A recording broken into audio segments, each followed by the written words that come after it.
खेती का ज्ञान हमें आज से संकल्प लेना कि अपनी धरती माता की समृद्धि को बढ़ाना है, धरती में ऑर्गेनिक कार्बन बढ़ाना है, उसमें धरती माता जिंदा है उसकी जीवंतता को सही करना है। तो धरती माता में अच्छा बनाने के लिए मैंने दो ही चीजें तो बताई। ये गोबर है, क्या है, गोबर डाल दो। ये क्या है,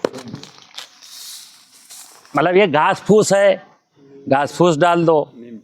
ये कार्बनिक पदार्थ है, और कार्बनिक पदार्थ जब पड़ गया और फिर उसमें जीवाणु, ये जो जीवामृत के जीवाणु थे, ये कभी थे, ये आज नया विषय है जीवामृत का। बीमारी बेसिकली हमारे नेचर में कहीं थी नहीं। हम सनातनी लोग हैं। सनातन का मतलब होता है कि सत्य का मतलब होता है पंच महाभूत। सनातन का मतलब होता है जितनी भी बायोडाइवर्सिटी है, वन वनस्पतियाँ हैं, जीव जंतु हैं, जलचर हैं, थलचर है, नपचर, ये सब क्या सनातन है। और इनका रचयिता जो है वो सत्य है, यानी भगवान है या पंचमहाभूत है। तो सत्य सनातन में कोई अव्यवस्था थी नहीं। अव्यवस्था तो इंसान ने कागज के नोट के लालच में अव्यवस्था फैलाई। मतलब कौन किसको ठग सकता है, ऐसा सोच करके सब ने अपने अपने सिलेबस तैयार किया, और सिलेबस पर कुछ साल काम किया और वो सिलेबस को लागू कर दिया, और ये सब हो गया। 17वीं शताब्दी तक देश सोने की चिड़िया था, पुरोहित राष्ट्र कहा जाता था। धरती के बारे में कहा जाता था, जिस देश, मेरे देश की धरती सोना उगले उगले हीरे मोती,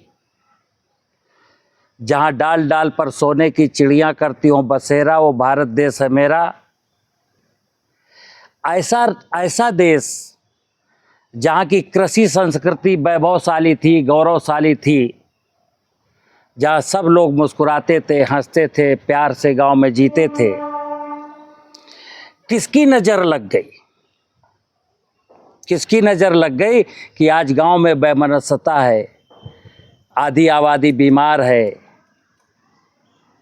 90% किसान कर्जदार है, फसलों में समस्याएं हैं, और किसी भी समस्या का, जैसे उर्वरक देना पड़ेगा, अब फर्टिलाइजर देने पड़ेंगे, जिंक देना पड़ेगा, सल्फर देना पड़ेगा। एक समस्या तो है ना कि फसलों को पोषक तत्वों की समस्या है, फसलों में पोषण की समस्या है, तभी तो उर्वरक देना पड़ेगा। तो urea, DAP, potash, zinc, sulphur, जाइम, माइक्रो न्यूट्रिएंट्स, ये क्या तमाशा है? ये अज्ञानता का परिणाम है कि अगर मैं ज्ञानी होता, अगर मैं सत्य और सनातन की पहचान होती, सत्य सनातन के साथ परस्परता में मिलकर के जीने की कला होती, तो हमको कोई भी केमिकल फर्टिलाइजर देने की जरूरत नहीं थी। जब जमीन संपन्न होगी, जब जमीन अपने, जो जमीन में मैंने फसल बोई है उसको पालने की सामर्थ्य होगी, तो हमें बाजार से फर्टिलाइजर देने की क्या जरूरत होगी। तो जमीन को असमर्थ बनाया गया। पहले सुन लेना, अंग्रेजों ने शुरू किया मुगल पीरियड में। 17वीं शताब्दी का मतलब है मुगल पीरियड। तब तक तो भारत सोने की चिड़िया था, पुरोहित राष्ट्र था। फिर अंग्रेजों की पॉलिसी आई तो वहां से बिगड़ना शुरू हुआ, और फिर मुल्क को आज़ाद होने के बाद भी वही अंग्रेजों की पॉलिसियां चलती रहीं। क्यों चलती रहीं? पैसा है, धंधा है। तो चाहे नोट का धंधा कर लो या अनाज का धंधा कर लो। तो क्या हुआ? एक अचीवमेंट है केवल देश के पास कि खाद्यान्न उत्पादन में हम आत्मनिर्भर हुए, और इतना आत्मनिर्भर हुए कि हम विदेशों को भी सप्लाई करने लगे। लेकिन वो जो खाद्यान्न आया, उसको पैदा करने में हमारे देश के किसानों ने कितनी लागत लगाई। 17वीं शताब्दी में बिना किसी लागत के इससे ज़्यादा अनाज पैदा हो जाता था। आज ढेर सारी लागत लगाने के बाद हम इतना पैदा कर रहे हैं, तो देश का सारा समाज सुधर गया, मतलब सबको लाभ हो गया। किसान के साथ बिजनेस करने वालों का लाभ हो गया, किसान का टमाटर, मटर, फल, अनाज खरीदने वाले आड़तियों का भी लाभ हो गया। लेकिन किसान तो कर्ज में डूब गया। और कर्ज में कौन कौन डूब गया? सत्य पूरा सत्यानाश हो गया, सनातन पूरा बिगड़ गया। सनातन का मैंने बताया बायोडाइवर्सिटी, सत्य का मतलब है जमीन और जल। पानी खत्म हो गया, भूगर्भ जल स्तर 60% देश में पानी की बहुत प्रॉब्लम है। 60% हिस्से में जमीन बंजर हो गई। जमीन में जहाँ जीवांश होना चाहिए 1%, वहाँ बचा 0.3%। चलिए, तो मैं आपके सामने आज देश के किसानों के साथ ये वार्ता कर रहा हूँ कि हमको फर्टिलाइज़र ना देने पड़े, हमको पेस्टिसाइड ना डालने पड़े और खेती हो जाए। हमको फर्टिलाइज़र ना देने पड़े, हमको कोई भी कीटनाशक, फफूंदनाशक ना डालना पड़े और खेती हो जाए। मित्र, खेती का नियम है कि खेती जमीन में, खेती का लगभग 90% हिस्सा जमीन पर डिपेंड है। अगर जमीन की तरफ मैं कुछ रुख करूं, यानी धरती को मां मानूं, धरती को सजाने का प्रयास करूं, तो ये सब काम हो सकते हैं। लेकिन आज की टेक्नोलॉजी सॉइल की फर्टिलिटी को बढ़ाने के बारे में तो कोई एजेंडा है ही नहीं। पूरा सोशल मीडिया खंगाल लो, पूरी टेक्नोलॉजी खंगाल लो, किसी वैज्ञानिक से बात कर लो, तो एक ही चीज़ शुरू होती है, अच्छा बीज बोएंगे तो अच्छी पैदावार। क्योंकि बीज बेचना है। फिर क्या है, संतुलित उर्वरक डालोगे तो कुछ गुंजाइश हो सकती है, क्योंकि फर्टिलाइजर बेचना है। एक बात और ध्यान रखना, जब बीमारी लगेगी तो फंजीसाइड डालोगे तो भाई अच्छी पैदावार होगी। तो फंजीसाइड भी हम डालने लगे। फिर बोले कि देखो भाई, फंजीसाइड तो डाल दिया, जब खेत में कीड़ा लगे तो ध्यान उसका भी रखना, यानी इंसेक्टिसाइड डालना। फिर बोले खरपतवार तो बिल्कुल मत होने देना। ये जमीन का भोजन लेते हैं, जमीन से पानी लेते हैं, सूरज की रोशनी लेते हैं, आपकी फसल के साथ कंपटीशन करते हैं, आपकी फसल का नुकसान करते हैं। तो खरपतवार को भी मारना। अब 40 साल से मैंने देखा, ना तो मैं किसी वीड्स को मार पाया, ना किसी इंसेक्ट को मार पाया, ना किसी बीमारी को मार पाया। और कहां पहुंच गए? खुद मरने की कगार पर पहुंच गए। खुद इंसान मरने की कगार पर। कारण क्या हुआ कि हम खेती करते थे ताकि हमको एक पवित्र भोजन मिल सके, एक ऐसी रोटी, ऐसी दाल, ऐसी सब्जी, ऐसा दूध मिले जिसको खा करके मैं मुस्कुराऊं, मेरा शरीर स्वस्थ रहे, मेरा मन स्वस्थ रहे। लेकिन इस भोजन में क्या डाल दिया आपने? आपने गेहूं बोया तो उसके साथ urea, DAP, potash, zinc, sulphur बोया। आपने सब्जी लगाई तो उसके साथ भी यही लगाया। और क्या किया? फंजीसाइड भी डाला, वीडीसाइड भी डाला, इंसेक्टिसाइड भी डाला। तो परमात्मा का नियम है, भगवान के दरबार में भगवान को जो आप दोगे भगवान वही लौटा देगा। तो आप टमाटर को थोड़ी खा रहे हो। आपका यह भ्रम है कि आप टमाटर की सब्जी खा रहे हैं, आप जहर खा रहे हैं। आपको भ्रम है कि हम गेहूं की रोटी खा रहे हैं, आप पॉइजन खा रहे हैं। आपको भ्रम है कि सेव खा रहे हैं, आप जहर खा रहे हैं। अब भगवान ने आपका शरीर कुछ इतना खूबसूरत बनाया कि इस जहर को पचाने की सामर्थ्य है, तो पच जा रहा है, लेकिन बीमार हो जा रहे हैं आप। है किसी को डायबिटीज है, किसी को बीपी है, किसी को कैंसर है, किसी को ये है, किसी को वो है। और मजे की बात देखना कि मेडिकल साइंस ने कहा है कि ये बीमारी, ये बीमारी, ये बीमारी ला इलाज है। मतलब ला इलाज बीमारी। मेडिकल साइंस को भी धंधा मिल गया कि ला इलाज बीमारियों का। वो खुद ही कह रहे हैं ये बीमारी ला इलाज है, लेकिन उस बीमारी का इलाज भी कर रहे हैं, क्योंकि कागज का नोट चाहिए। मित्र, आज आपकी फसलों में भी जो बीमारियां लग रही हैं वो ला इलाज है। जो इंसेक्ट आपकी फसलों में लग रहे हैं वो ला इलाज है। कैसे? बीमारी का अगर मुझे कारण नहीं पता कि हमारे खेत में, हमारी फसल में अमुक बीमारी कैसे आई और ये कैसे कंट्रोल होगी, तो हमने माना कि फंजीसाइड से होगी, तो ये गलत है। तो किसी भी समस्या के समाधान के लिए हमें जड़ पर जाना पड़ता है कि इस समस्या का जन्म कहाँ से हुआ। तो देखिए, मैं अभी आपके सामने केवल फसल की बीमारी की बात कर रहा हूँ। फसलों में बीमारी कहाँ से आती है? तो बीमारी बेसिकली आती है जमीन से, सॉइल बोर्न डिजीज, मृदा जनित बीमारी। कई बार ऐसी फसल जिसमें बीमारी थी और उस बीमारी के जो पैथोजन थे उसके सीड में चपक गए, लग गए, तो इसको कहते हैं बीज जनित बीमारी, सीड बोर्न डिजीज। बेसिकली क्या है? वो बीमारी आई थी सॉइल से। फिर एक तीसरा नाम है हवा जनित बीमारी, एयर बोर्न डिजीज। इसका भी क्या है? वो जो एयर बोर्न है बेसिकली वो भी पेरेंटल रूप से सॉइल से आई थी। तो बीमारियां कहां से आई? मिट्टी से। अब मिट्टी में बीमारी कहां से आई? सुनना, जब आपने किसी निमेटोड्स को मारने के लिए, दीमक को मारने के लिए, व्हाइट ग्रब को मारने के लिए जब आप रीजेंट डाले, कोराजिन डाले, क्लोरोपाइरीफास डाले, तो एक चीज समझना, जब जमीन में आप दीमक को, व्हाइट ग्रब को, निमेटोड्स को मारने के लिए कोई एक हैवी पेस्टिसाइड डाले, बहुत खतरनाक, तो क्या वो उसको इतना पता है कि हम दीमक को मारें, व्हाइट ग्रब को मारें और सबको छोड़ दें? वो तो जमीन में जो दबा गई उसने सबको मार दिया। किसको? केचुआ भी मरा, गुबरैला भी मरा, लाभदायक बेनिफिशियल माइक्रोब्स भी मरे। तो बेनिफिशियल जो प्रकृति को, जो सॉइल को मैनेज करने वाली व्यवस्था थी वो हमने मार दी, और जिसको हमें जो मरने नहीं चाहिए थे वो मर गए, और जो मरने चाहिए थे वो नहीं मरे। जैसे उदाहरण दे रहा हूं, आपने, हमारे देश के किसानों ने कभी मधुमक्खी को नहीं मारा। मारा क्या?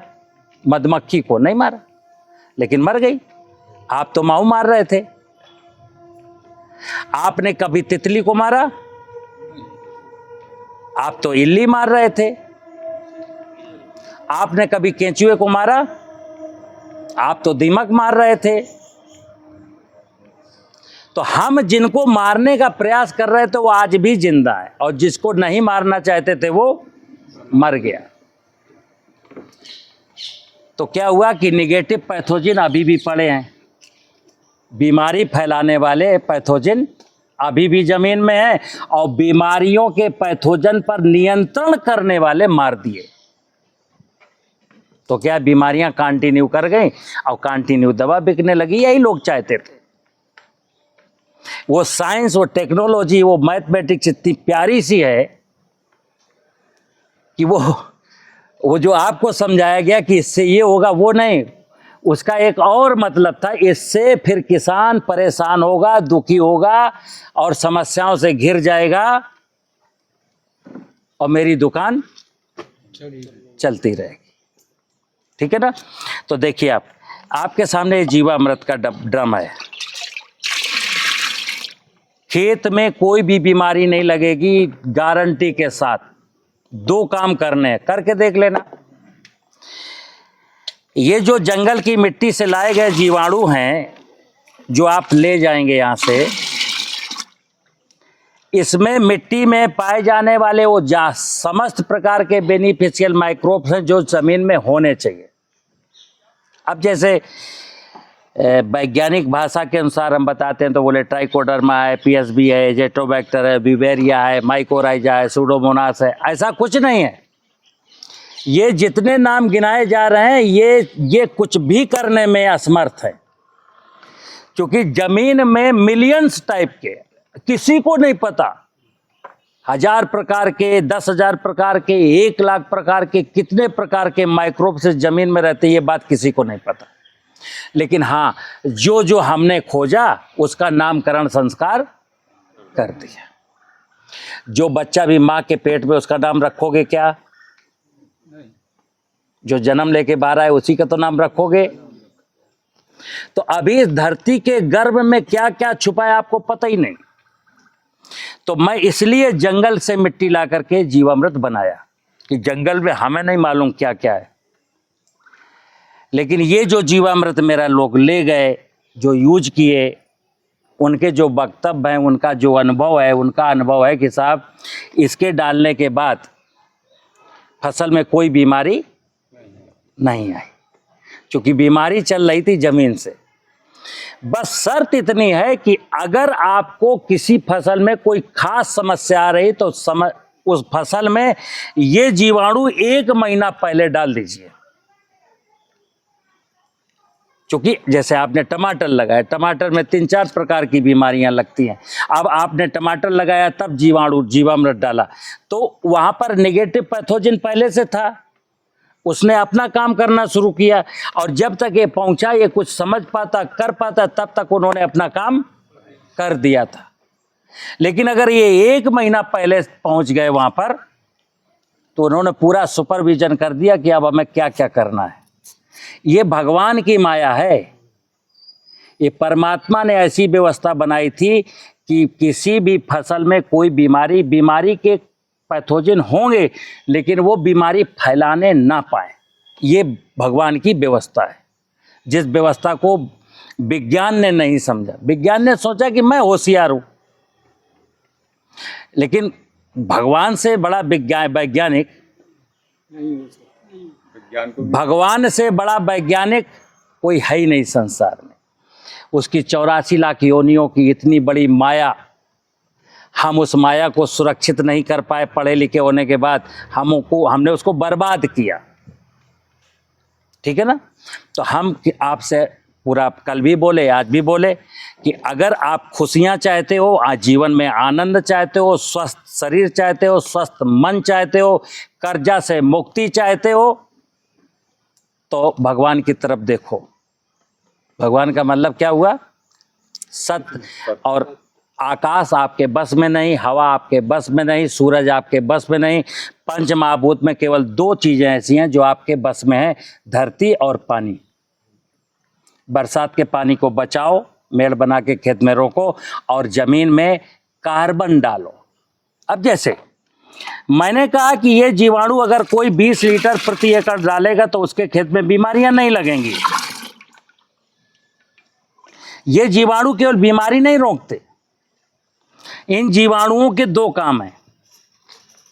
मुख्य काम ये है कि जमीन में जो कार्बनिक पदार्थ पड़ा है, जाने अनजाने छूट गए हैं फसलों के अवशेष, उनको ये खा करके जीवांश में कन्वर्ट करेंगे। फसलों का भोजन केवल जीवांश।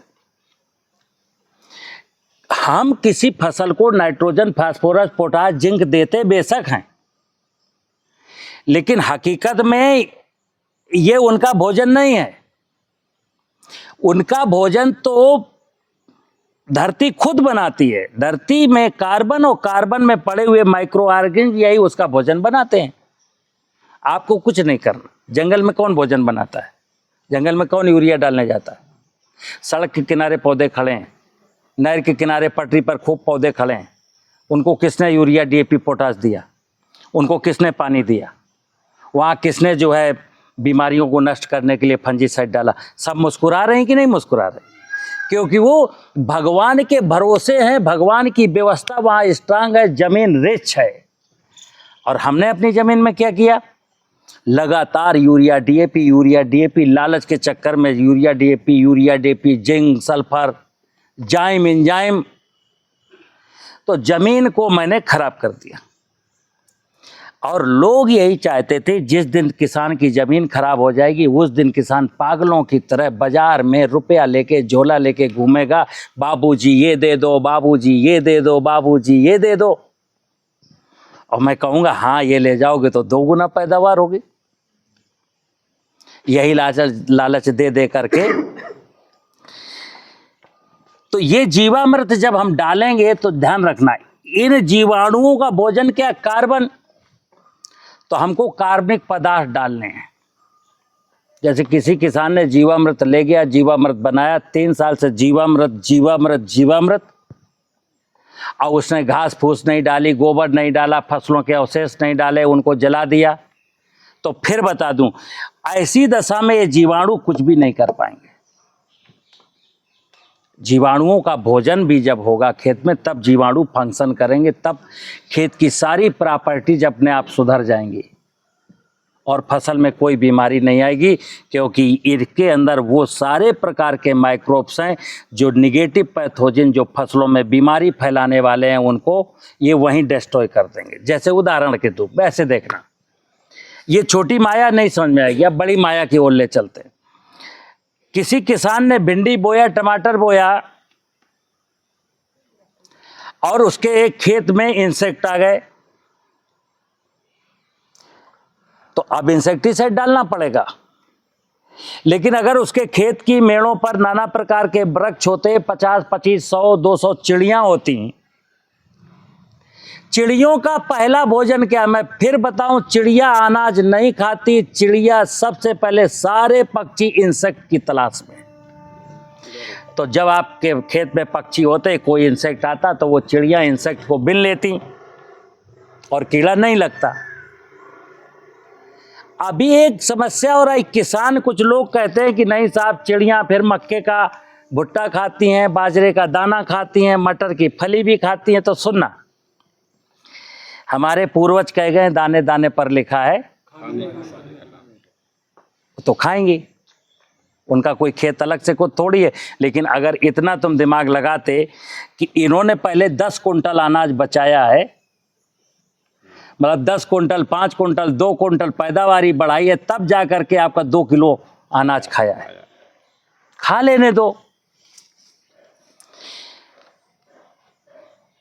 ऐसे समझ गए ना कि जब चिड़िया इंसेक्ट को कंट्रोल कर सकती है, तो जीवामृत के जीवाणु जो जमीन में निगेटिव पैथोजन बीमारी फैलाने वाले हैं, इसको कंट्रोल कर सकते हैं। ठीक है ना मित्र, हम सबको मतलब खेती का जो सूत्र है, सर्वे भवन्तु सुखना सर्वे सन्तु निरामया। सूत्र क्या है खेती का? मतलब इंसानियत का, मानवता का सूत्र ये। जैसे आज हम लोग कहने के लिए कहते हैं हम लोग इंसान हैं, मनुष्य हैं, परमात्मा की बनाई गई सबसे सुंदर रचना है। लेकिन परमात्मा क्या कहता है? तुम बहादुर बने रहो, तुम इंसान अपने आप को कहते रहो, लेकिन परमात्मा क्या कहता है? अब इस धरती पर कोई मनुष्य हमको दिखाई नहीं दे रहा है। हमने जो बनाया था ना, वो सब बदल गए। अब कोई मनुष्य यहाँ नहीं है, रियल बता रहा हूँ। इसीलिए हम लोग भगवान की आरती उतारेंगे, आरती गाएंगे, पूजा करेंगे, यज्ञ कराएंगे, ये करेंगे, वो करेंगे, लेकिन हमको कोई भगवान रिटर्न नहीं दे रहा है। अब यहाँ फिर बता दूं आपको, भगवान रिटर्न कभी देगा भी नहीं। भगवान ने कहा पहले तो तुम हमको जानो कि मैं हूं क्या, और तुम खुद को जानो तुम क्या हो। हम तो उसी की सुनते हैं, मनुष्य की केवल सुनते हैं, मनुष्य की परिभाषा जिसके अंदर मनुष्यता है। अब हम भगवान के पास क्या जाते हैं? मनुष्य बन के तो कभी गए नहीं। कोई ठाकुर बन के जा रहा है, कोई पंडित बन के जा रहा है, कोई बनिया बन के जा रहा है, कोई धनाढ़ बन के जा रहा है, कोई गुंडा बन के जा रहा है, कोई माफिया बन के जा रहा है, कोई नेता बन के जा रहा है।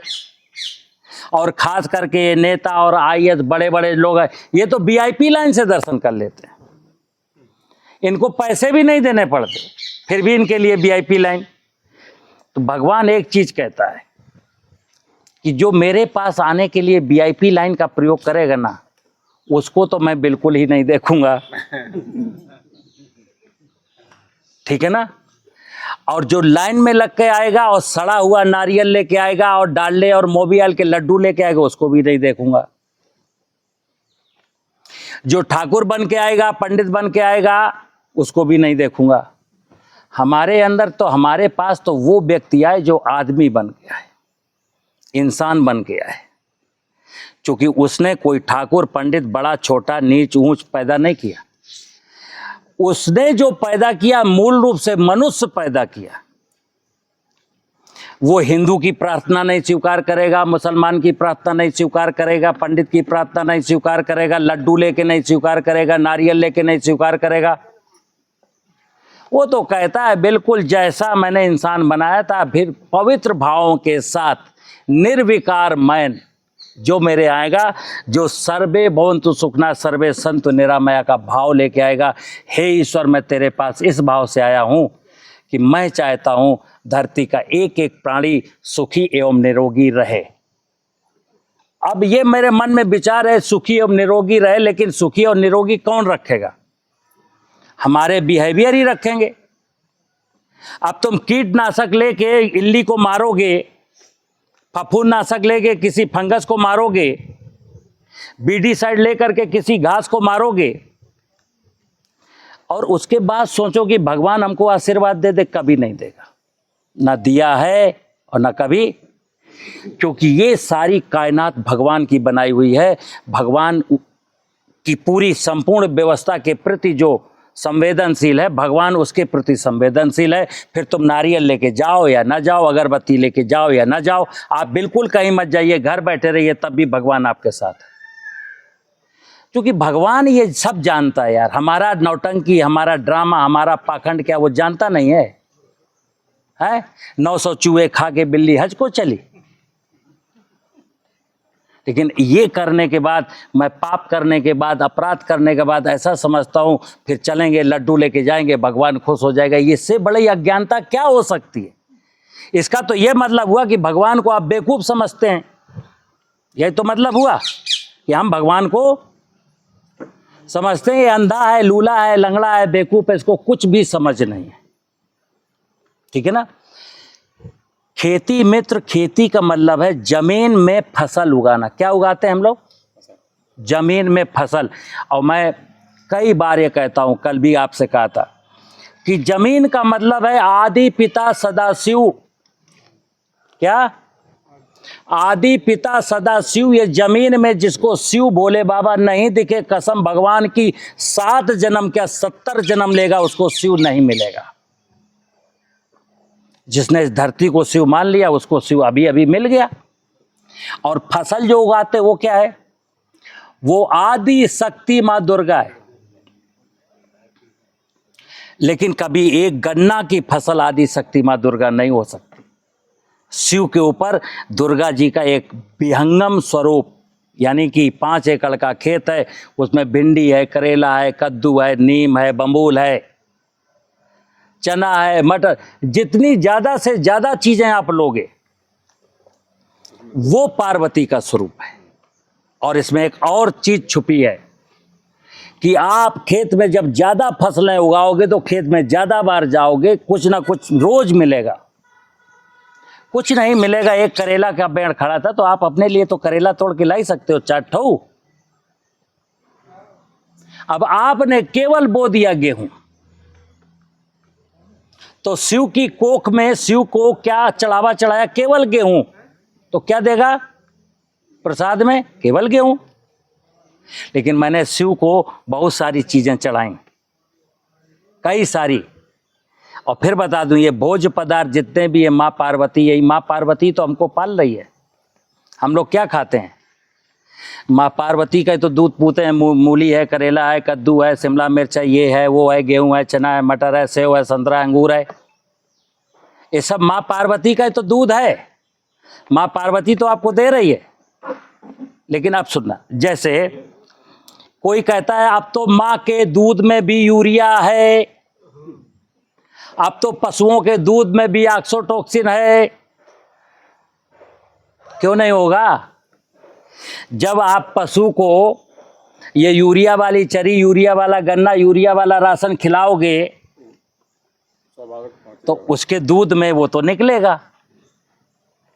तो इसी प्रकार हमने करेला तोड़ा, बैंगन तोड़ा, कुछ भी फसल उगाई और खाई, तो उसमें पेस्टिसाइड डाले, यूरिया डाला, डीएपी डाला, वो तो प्रसाद के साथ आपको मिलेगा। देखो, उससे तो कोई डिनाई कर नहीं सकता। तो खेती का मतलब क्या हुआ? सर्वे भवन्तु सुखिनः सर्वे सन्तु निरामया। किसी को हानि ना हो। प्रकृति की, परमात्मा के द्वारा बनाई गई किसी भी व्यवस्था को कोई क्षति ना पहुंचे और मेरा पेट भर जाए, बस इसी का नाम खेती है। और ऐसी व्यवस्था के साथ जब करते हैं तो मेरा शरीर स्वस्थ रहता है, मेरा मन प्रसन्न रहता है, मैं किसी से लड़ता नहीं। लेकिन अगर वहां पेस्टिसाइड डाल करके, उर्वरक डाल करके पैदा किया, करेला खाया, कद्दू खाया, गेहूं खाया, कुछ खाया, फिर यहां लड़ बैठे, तो थाने में बंद हुए, 40,000 दरोगा ने छीन लिए। अगर कोई पेस्टिसाइड आपको नुकसान कर गया, आप बीमार हो गए, तो डॉक्टर ने 20,000 ले लिए। तो क्या हुआ, गधे कमाते हैं और होशियार। तो किसान की स्थिति आज की तारीख में क्या है, अज्ञानता। गधे का मतलब अज्ञानता है, गधे का मतलब गधा नहीं है, गधे का मतलब अज्ञानता है, ज्ञान नहीं है। तो खेती का ज्ञान क्या है, खेती का ज्ञान हमें आज से संकल्प लेना है कि अपनी धरती माता की समृद्धि को बढ़ाना है, धरती में ऑर्गेनिक कार्बन बढ़ाना है, उसमें धरती माता जिंदा है, उसकी जीवंतता को सही करना है। तो धरती माता में अच्छा बनाने के लिए मैंने दो ही चीजें तो बताई, ये गोबर है, क्या है, गोबर डाल दो, ये क्या है, मतलब ये घास फूस है, घास फूस डाल दो, ये कार्बनिक पदार्थ है। और कार्बनिक पदार्थ जब पड़ गया और फिर उसमें जीवाणु, ये जो जीवामृत के जीवाणु थे, ये कभी थे, ये आज नया विषय है जीवामृत का, आज के 40 साल पहले ये थे, समझना बात को, ये कोई टेक्नोलॉजी नहीं है, ये किसी जमाने में आपके खेत में थे।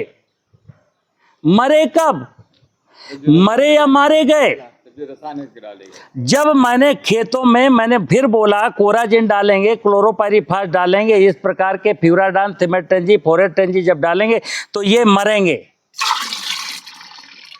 तो हमको बहका दिया गया कि ये डालो, क्यों, ये जब किसान डालेगा तो ये मरेंगे, और जब मरेंगे तो किसान भी मरेगा, किसान प्रॉब्लम में आएगा तो मेरा धंधा चलेगा। तो यहाँ सारा खेल किसके लिए, धंधे के लिए। धंधा मतलब कागज का नोट, ना किसी को सुख चाहिए, ना किसी को शांति चाहिए, ना किसी को भगवान चाहिए, क्या चाहिए मित्र। मैं फिर बता दूं, आज की तारीख में सबका भगवान कागज का नोट, सत्य कागज का नोट, सनातन कागज का नोट, धर्म कागज का नोट, खुशियां कागज का नोट, शांति कागज का नोट, समृद्धि कागज का नोट। यानी कितना आदमी अज्ञान है। रुपया है तो सोचता मेरे पास सब कुछ है, मैं कह रहा हूं तुम्हारे पास कुछ नहीं हो, तुम तो बिल्कुल खाली हो। भरा वो है जिसके अंदर अच्छे विचार हैं, जो अच्छा सोचता है। धर्म कहते हैं, धर्म धार्मिक स्थल का, धर्म गुरु का, धार्मिक ग्रंथ का मोहताज नहीं है। धर्म तो किसी भी मनुष्य के सद आचरणों, सद विचारों और सदकर्मों से प्रकट होता है। जो सदविचार हैं, सदाचरण है, जो सदकर्म करता है वही धार्मिक हैं, और बकाया सब पाखंडी हैं। क्यों भाई, मैं किसी को गाली नहीं देता, मैं धरती का बुरा नहीं चाहता, मैं किसी जीव जंतु को नहीं मारना चाहता, मैं 2 रोटी मिलेगी 2 रोटी खा के सो जाना चाहता हूँ, मैं 4 रोटी खाने के चक्कर में किसी का गला नहीं काटता हूँ, किसी की किडनी नहीं निकालता हूँ। तो आपके ऊपर ईश्वर की मेहरबानियाँ है। और अगर कागज के नोट के लिए आप किसी का गला काटेंगे, किसी की किडनी निकालेंगे, किसी जीव को मारेंगे, धरती को लूटेंगे, पानी को लूटेंगे, जंगल को काटेंगे, तो हम फिर कुकर्मी हो गए।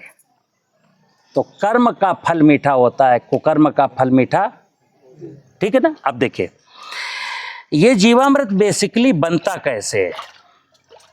जैसे मैंने बताया, मैं तो जंगल से मिट्टी लाया। अब आज देश के बहुत सारे किसान हैं जो यहां तक नहीं आ सकते, हमें दे दो, जो यहां तक नहीं आ सकते,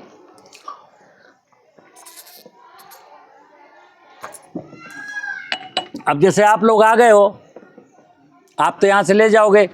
देश के 14 करोड़ किसान हैं,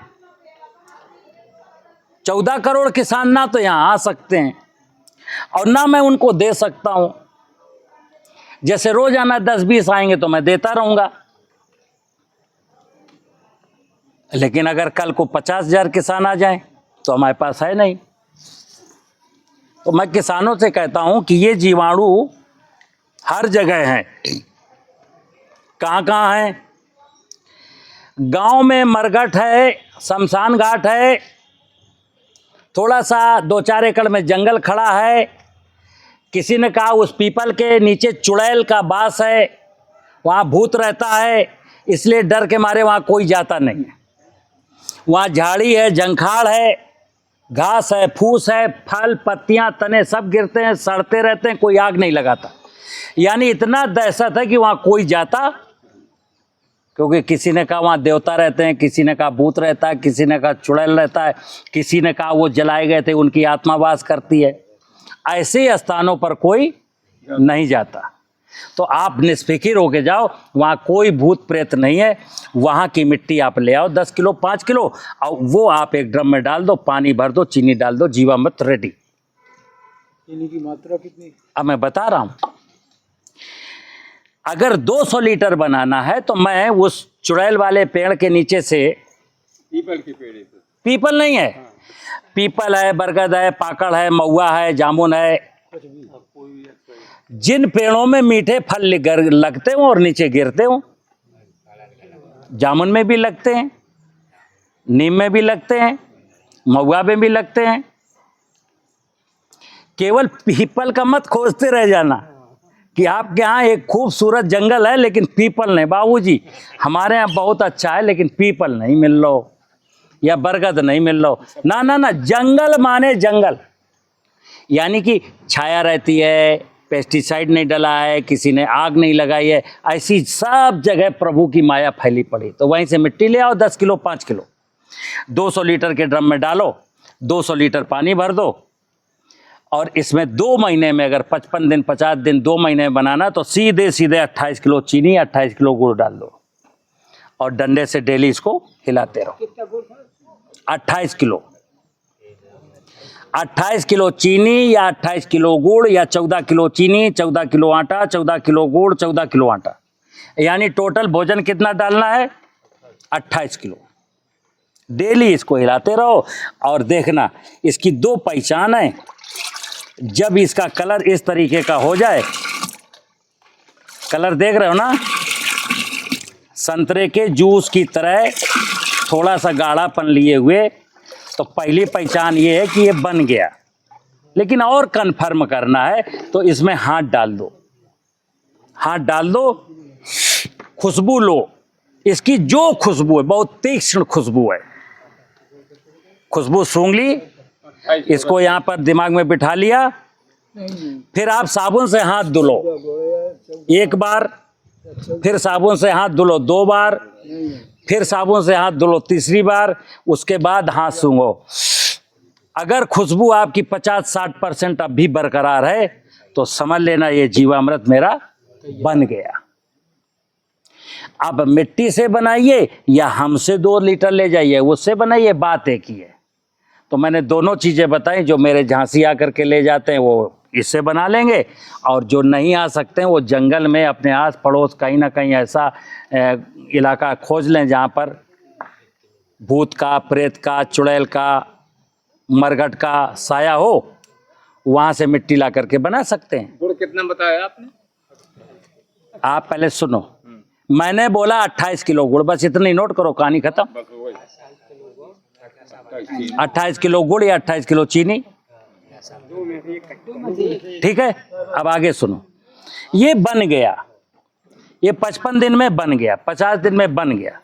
अब इसकी और सर सुन लेना, जब ये बन जाएगा तो इसको इमीडिएट यूज भी करना है।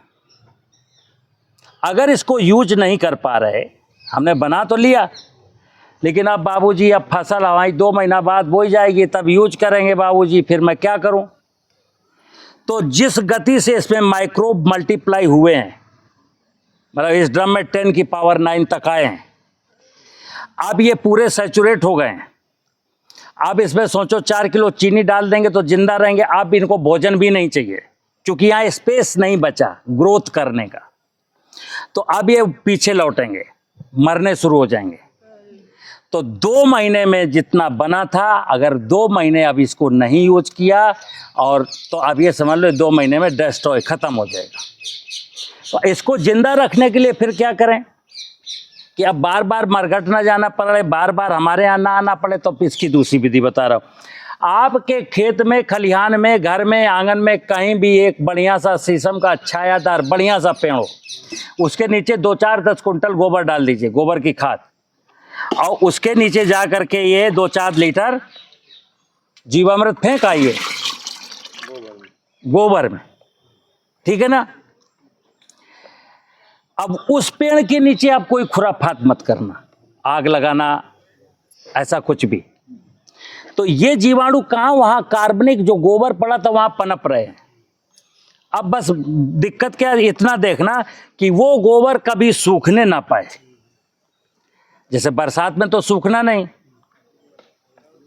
एटमॉस्फेयर का नमी इतना ज़्यादा है। ठंड में 15 दिन के बाद सूखने लगेगा। तो जब आप देखेंगे जाएंगे कि यार नमी कम हो गई है, तो क्या करेंगे, 2 किलो 3 किलो चीनी लीजिए, 20-25 लीटर पानी में घोलिए और उसका शरबत ऐसे से पूरा फेंक दीजिए। जब गर्मी आएगी तो जल्दी जल्दी सूखेगा। तो एक आध बार चीनी का शरबत डाल दीजिए, एक बार पानी डाल दीजिए, अल्टरनेट ऐसा करिए, तो वहाँ हमेशा जिंदा रहेंगे। फिर इस ड्रम के जाने अनजाने खराब हो गए, नष्ट हो गए, कोई ले गया, फैला गया, तो कोई दिक्कत नहीं। अब आपको वहाँ नहीं जाना जंगल, अब तो जीवाणु मेरे उस पेड़ के नीचे हैं, वहीं से आप 10 किलो गोबर है और मिट्टी लाएंगे नीचे तक की, और 10 किलो इसमें फिर डालेंगे, फिर पानी भर देंगे, फिर गुड़ या चीनी डाल देंगे, फिर रेडी। तो निरंतर मेरे कभी मरने ना पाए, इसलिए एक स्थान ऐसा बना दिया जहाँ रिजर्व बैंक है, इन जीवाणुओं का रिजर्व बैंक मैंने बना दिया कि वहाँ हमेशा मिलेंगे हमको। बस वहाँ पर नमी बनाए रखना, बस, और कोई शर्त नहीं है। ठीक है ना। अब आया इसको उपयोग कैसे करना है, तो उपयोग का बता दूं। जब भी आप पलेवा करेंगे खेत में, 1 एकड़ जमीन में मूली बो रहे हैं, शकरकंद बो रहे हैं, गेहूं बो रहे हैं, चना बो रहे हैं, फल का बगीचा लगा रहे हैं, कुछ भी कर रहे हैं, तो पलेवा के समय 20 लीटर इस जीवामृत को एक 20 लीटर की बाल्टी में लिया और बाल्टी लेके चले और आधा लीटर इसको 40 स्थान पर, 1 एकड़ में 40 स्थान पर इसको फेंका है, जगह जगह पानी भरा था, पानी के साथ ये बैक्टीरिया मिला और इसको जहाँ जाना था अपना स्थान ले लिया, अपना काम शुरू कर दिया।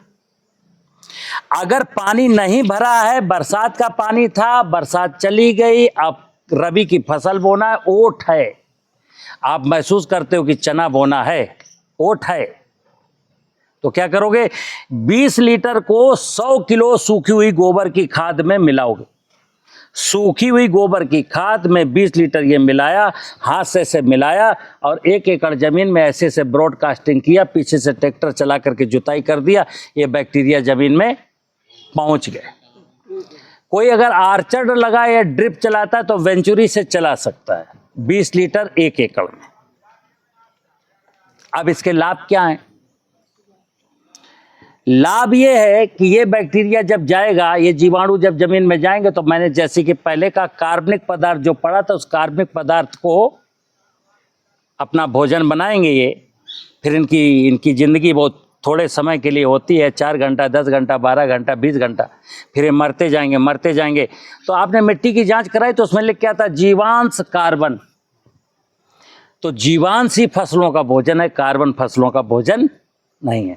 तो जीवे जीवाहार, जब ये जीव मरेंगे तो इनको वनस्पतियां खा लेंगी और इन जीवाणुओं में सारे पोषक तत्व हैं। अब आपको भोजन में टेस्ट वैल्यू भी बढ़ेगी और पौष्टिकता भी बढ़ेगी। तो डीएपी, पोटास, जिंक, सल्फर बिल्कुल बंद कर दो।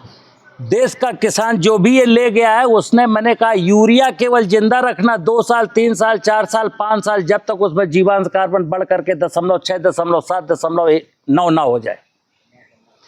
बकाया आप डीएपी भूल जाओ कि दुनिया में कोई डीएपी नाम की चीज होती थी। हमें डालना जरूरी है, पोटास डालना जरूरी है, जिंक डालना जरूरी, कुछ भी जरूरी नहीं है, ये सब कर लेंगे। लेकिन नाइट्रोजन डालना जरूरी है, क्योंकि नाइट्रोजन का साइंस समझिए। नाइट्रोजन का सोर्स है कार्बन, कार्बन है कम। अब गेहूं की फसल, गन्ने की फसल, कपास की फसल, धान की फसल बो दी, उसको वेजिटेटिव ग्रोथ के लिए जितना नाइट्रोजन चाहिए उतना नाइट्रोजन जमीन में नहीं है। तो जब तक पौधे की पत्तियां नहीं होंगी, ग्रीनरी नहीं होगी, तब तक वो फोटोसिंथेसिस कैसे करेगा, उपज कैसे देगा। इसलिए नाइट्रोजन हमें देनी है। कितने साल, वो आप पर डिपेंड है, आप कितना कार्बन डालते हो। जमीन पर अगर कार्बन आप बहुत डाल रहे हो तो जल्दी ही 2 ही साल के बाद इसकी ज़रूरत ख़त्म हो जाएगी यूरिया की। कार्बन नहीं डाल पा रहे हो, धीरे धीरे चल रहा है, तो हो सकता है 4 साल लगे, हो सकता है 5 साल लगे, लेकिन 5 साल के बाद तो बंद है ना। तो क्या हुआ, हम फिर सनातनी हो गए, हम फिर सनातन संस्कृति की ओर बढ़ चले। अब मेरी ज़मीन मजबूत हो गई, अब मुझे किसी फर्टिलाइज़र की ज़रूरत नहीं, अब मेरे खेत में कोई बीमारी नहीं लगती। लेकिन अभी कीड़ा तो लगेगा। कीड़ा कब तक लगेगा? जब तक आपके खेत पर अच्छे अच्छे पेड़ नहीं तैयार हो जाते। अभी खरपतवार तो लगेगा। खरपतवार का क्या समाधान है कि आप अपने घर में गैया भैंसिया बकरियाँ पालिए, और जब चने में मटर में किसी में खरपतवार हो तो पहले क्या व्यवस्था थी, लोग निराई गुड़ाई करके लाते थे, पशुओं को खिलाते थे और पशुओं का गोबर फिर खेत में लौटा देते थे। अब चूंकि देश में 60% किसानों ने पशुपालन बिल्कुल बंद कर दिया, तो इसलिए खरपतवार समस्या है। नहीं पहले क्या था, पहले तो खरपतवार एक वरदान था कि 15-20 दिन का पशुओं का चारा मिल जाता था, पौष्टिक चारा लाते थे, कुट्टी मशीन से काट के खिलाते थे, फिर पशु का गोबर खेत में लौट जाता था। अब चूंकि पशु नहीं है इसलिए हम बीडीसाइड डालते हैं। तो ध्यान रखना, ये खरपतवार, ये घासें माँ पार्वती का स्वरूप है, जो इनको मारेगा कभी परवरिश नहीं कर सकता।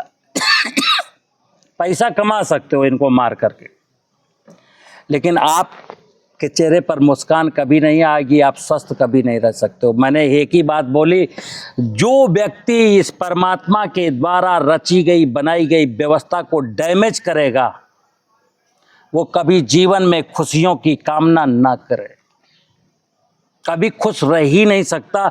और इसीलिए शायद आज दुनिया में कोई व्यक्ति खुश नजर आता नहीं है। कोई खुश नजर आता है? सब तो बीमारों जैसे पड़े हैं। किसी से हाल चाल पूछो, मामा क्या हाल चाल है, बोले अब क्या बताए, 70 साल की उम्र है, भगवान से प्रार्थना है जल्दी उठा ले है। और अगर किसी 30 साल के बच्चे से पूछो कि लाला क्या हाल चाल है, बोले हाल चाल क्या है, बेरोजगारी, अब मैं सोचता हूं सुसाइड कर लूं। दुनिया का मतलब अपने देश में कम से कम मेरा आइडिया है कि 50% से ज़्यादा लोग डिप्रेशन में हैं, 50% से ज़्यादा लोग डिप्रेशन में। और ये डिप्रेशन सुनो, ये डिप्रेशन नेताओं को है, ये डिप्रेशन आईएएस को है, बड़े बड़े लोगों को डिप्रेशन है, क्योंकि सब किसी ना किसी का दबाव झेल रहे। आज़ाद कोई है ही नहीं, और आज़ाद कब तक नहीं हो सकते, जब तक मेरी कृषि और धरती माता और ये पंचमहाभूत को मैं आज़ाद नहीं कर देता हूं, तब तक कोई आज़ाद। जिस दिन धरती माता में जीवांश कार्बन 1% हुआ, कोई भगवान कसम कोई डिप्रेशन में नहीं होगा। और सुनना, आज बेरोजगारी की समस्या है। आज के 50-60 साल पहले कहीं आप सुनते थे कहीं कोई बेरोजगार था? एक गांव था, गांव में लुहार था, बढ़ई था, कुम्हार था, नाई था, धोबी था, कुछ भूमिहीन थे, कुछ जमींदार थे। तो जो भूमिहीन थे वो जमींदारों के यहाँ काम करते थे साल भर, और साल में 2 बार फसलों की कटाई होती थी, खरीफ में, रबी में। और वो जो मजदूर था, जो गांव का आदमी काम करता था दिन रात आपके साथ, जमींदार उससे पूछता था तुमको बिजरा की कितनी ज़रूरत पड़ेगी? कहता बाबूजी पिछले साल 8 कुंटल ले गए थे, काम चल गया था, इस बार एक बहू नई आ गई है तो हो सकता है 50 किलो ज़्यादा लगे। तो कहता अच्छा 9 कुंटल ले जाओ। एक ही खर्चा था कि किसी मजदूर को हमें अनाज देना पड़ता था, अपना खेत, अपना बीज, अपना बैल, अपना श्रम और अपना दिमाग। अब सुनना, अब क्या हुआ, अब चारों तरफ सड़कों पर बेरोजगार घूम रहे हैं, सड़कों पर आंदोलन कर रहे हैं। जानते हो मित्र, सबसे ज़्यादा रोजगार कहाँ है? 60% जो गांव है ना, खेती पर सबसे ज़्यादा रोजगार हैं।